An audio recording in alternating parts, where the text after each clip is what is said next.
मेरे सर पर रख दो बाबा अपने ये दोनों हाथ। देना है तो दीजिए जन्म जन्म का साथ। देना है तो दीजिए जन्म जन्म का साथ।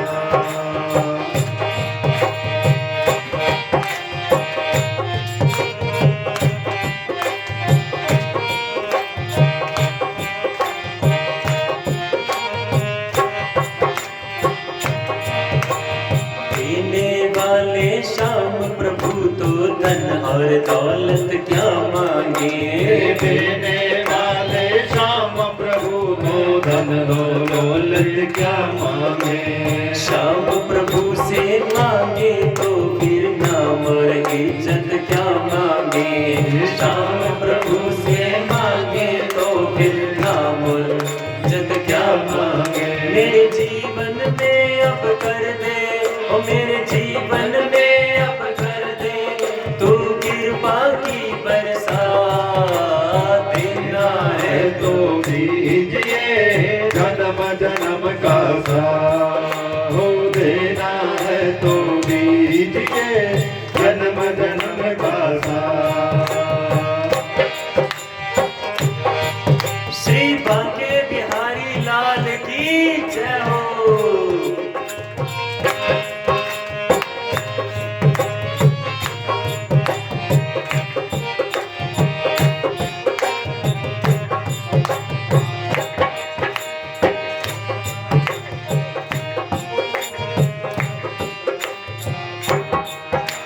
श्याम तेरे चरणों की धूली धन दौलत से महंगी है। श्याम तेरे चरणों की धूली धन दौलत से महंगी है।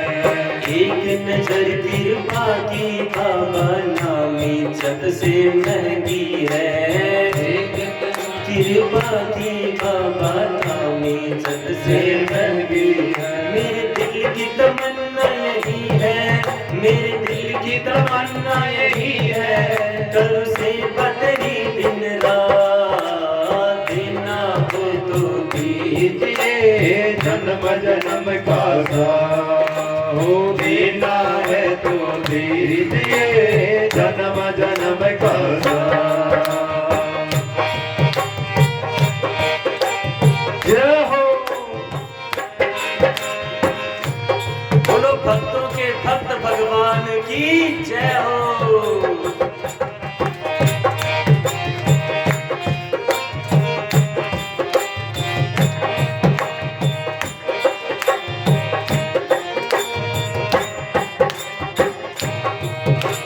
झुलस रहे हैं गम की धूप में प्यार की छैया कर दे तू।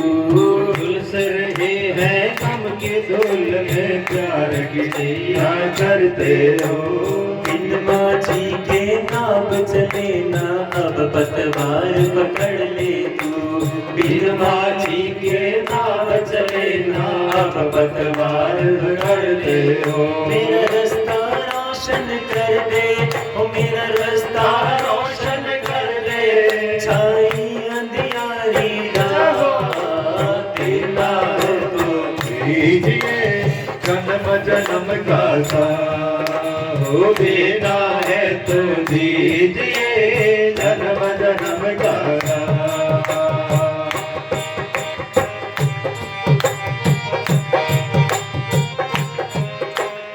श्री राधे।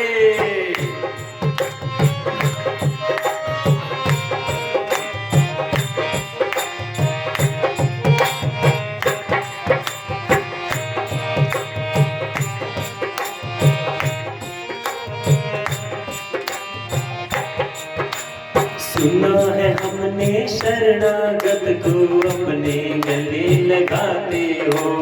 सुना हमने शरणागत को अपने गले लगाते हो। ऐसा हमने क्या मांगा जो देने में घबराते हो। ऐसा हमने क्या मांगा जो देने से घबराते हो। चाहे जैसे रख बनवारी, चाहे जैसे रख बनवारी, बस हो होती रहे मुलाकात, देना है तो दीजिए जन्म जन्म का साथ, हो देना है तो दीजिए जन्म जन्म का साथ। मेरे सर पर रख दो बाबा, हो मेरे सर पर रख दो बाबा, अपने ये दोनों हाथ, देना है तो दीजिए जन्म जन्म का साथ, देना है तो दीजिए जन्म जन्म का साथ। गुरु की बिहारी लाल की जय। बंधु, जब ध्रुव ने कुछ नहीं मांगा, देखिए जब हम भगवान से कुछ नहीं मांगते ना तो भगवान कर्जदार हो जाते हैं कि अरे इतनी ज्यादा सेवा कर दी, इसका मैं कर्ज कैसे चुकाऊं। तो ध्रुव को बोलते हैं, हे ध्रुव, तू बड़ी कौशलता पूर्वक राज्य करेगा और इस सृष्टि में तू 36,000 वर्ष तक राज्य करके मेरे धाम को प्राप्त होगा। ध्रुव को बिन मांगी ये दे दिया। प्रिय बंधुओं, वृंदावन में एक व्यक्ति था, भगवान के प्रति बड़ी श्रद्धा और पूरे जीवन भर भगवान से उसने कुछ नहीं मांगा, जाता दर्शन करता और वापस अपने घर आ जाता। वो जाता, उसको देख के और भी लोग इकट्ठे हुए, वो भी जाने शुरू कर दिए। अब क्या हुआ, लोग आते रहे जाते हैं। अब जब इकट्ठी टोली बना के जब वो जाता वहां पर, तो एक बार क्या हुआ कि जब वो दर्शन करने के लिए बिहारी जी के सामने गया तो उसको बिहारी जी दिखाई ना दे, वहां पे एक ज्योति स्वरूप दिखाई दे। और लोगों को जब वो देखे तो हर कोई बोले, अरे वाह कितना अच्छा श्रृंगार था ठाकुर जी का, अरे मुरली कितनी अच्छी थी, अरे मुठ के ऊपर लटकन बड़ी अच्छी थी, इतना अच्छा श्रृंगार था। और वो देखे कि इनको सब कुछ दिख रहा है लेकिन मुझे तो कुछ दिखाई नहीं दे रहा।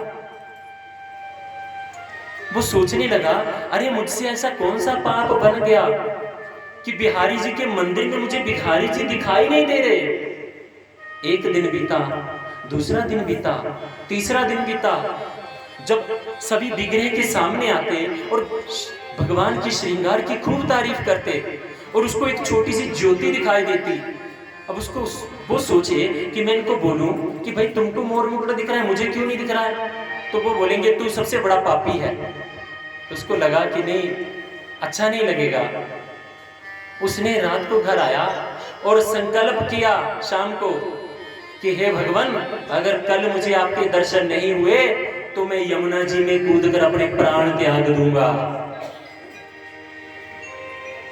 भगवान जी ने देखा, अरे मेरे भक्त ने बड़ा कठोर संकल्प ले लिया। उन्होंने क्या किया, तुरंत जब बिहारी जी के मंदिर को जाते थे, रास्ते में एक कोढ़ी भीख मांगने के लिए बैठता था। भगवान जी अपना भेष बदलकर उस कोढ़ी के पास गए। बोलते हैं, तुझे अपना कोढ़ ठीक करना है। कहते, महाराज जितने दिन से कोढ़ी हूं, अंधा क्या चाहे, 2 आंखें, यही तो ठीक करना है, पर कैसे होगा। कहते, तुम्हारे मंदिर में, इस बिहारी जी के मंदिर में एक भक्त आता है, तूने बस उसके पैर पकड़ लेने हैं। कहते, महाराज इतने सारे भक्त आते हैं, किस किस के पैर पकड़ूंगा। उन्होंने निशानी बता दी कि उसकी ये निशानी होगी, जब भी आए उसके दोनों पैर पकड़ लेना और छोड़ना मत। कहते, महाराज फिर क्या होगा।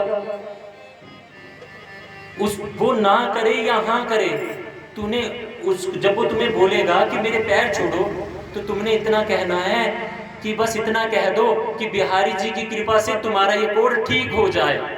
कहते, बस इतना कहना है। कहते, ठीक है जी, मैं ऐसा करूंगा। अगले दिन वो फिर मन में भाव लेके गया कि आज अगर बिहारी जी के दर्शन नहीं हुए तो मैं यमुना जी में कूद के प्राण दे दूंगा अपने। और वो भिखारी कोढ़ी बैठा हुआ था रास्ते में, उसने देखा कि सारे जा रहे हैं लेकिन अभी तक वो नहीं आया। लेकिन जैसे ही आया तुरंत दोनों पैर पकड़ लिए और वो तो गिरते गिरते बचा रहे। भैया क्या करे, वैसे दिमाग खराब है, मन में बड़े बड़े अद्भुत विचार हैं, बिहारी जी के दर्शन नहीं हो रहे और तुम उल्टा पैर पकड़ रहे हो। कहते, मैं तो पैर नहीं छोड़ूंगा। अरे भैया पैर छोड़ दे, जो चाहे ले ले, पैर छोड़ दे। कहते, मेरा कोढ़ ठीक कर दीजिए। लाइन भूल गया क्या बोलनी थी। कहते, मैं को तुझे बाबा जी दिखता हूँ, तेरा कोढ़ ठीक कर दूंगा।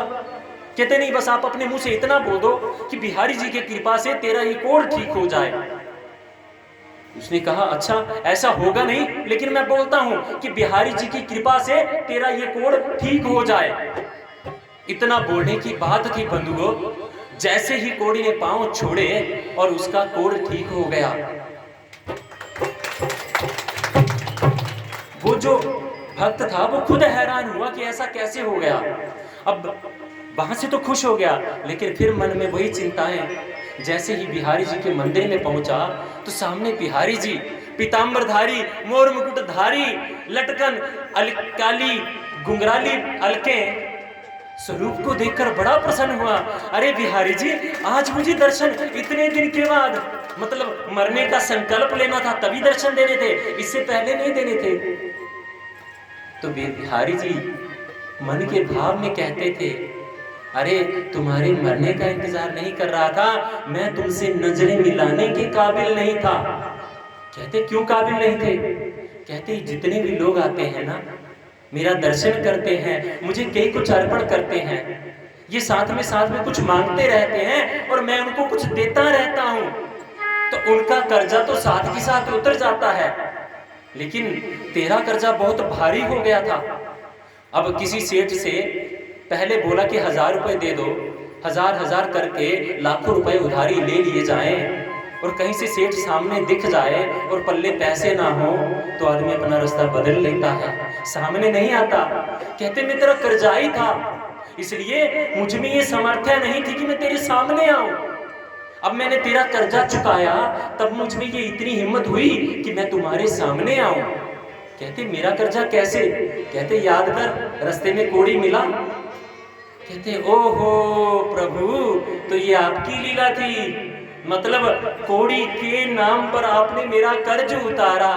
कहते मुझे पता था तू मुझसे कुछ नहीं मांगेगा और तुझे दर्शन ना दूं, क्योंकि मैं तो कर्जाई था तेरा, तू मुझसे मांगने वाला नहीं, मैं तुझे दे नहीं सकता। और अगर आज तुझे दर्शन नहीं देता तो तूने तो कसम खाई थी कि यमुना जी में अपने प्राण त्याग देगा, इसलिए मुझे आना पड़ा। तो ऐसे हमारे भगवान हैं। बंधुओं, ध्रुव जी ने 36,000 वर्ष तक शासन किया, और एक समय जो ध्रुव का सौतेला भाई उत्तम था, वन में गया हुआ था, वहां यक्षों से उसका युद्ध हुआ और यक्षों ने उत्तम की हत्या कर दी। जब उत्तम की हत्या हो गई तो उत्तम का भाई ध्रुव क्रोध से भर गया और उसने हजारों यक्षों को मृत्यु के घाट उतार दिया।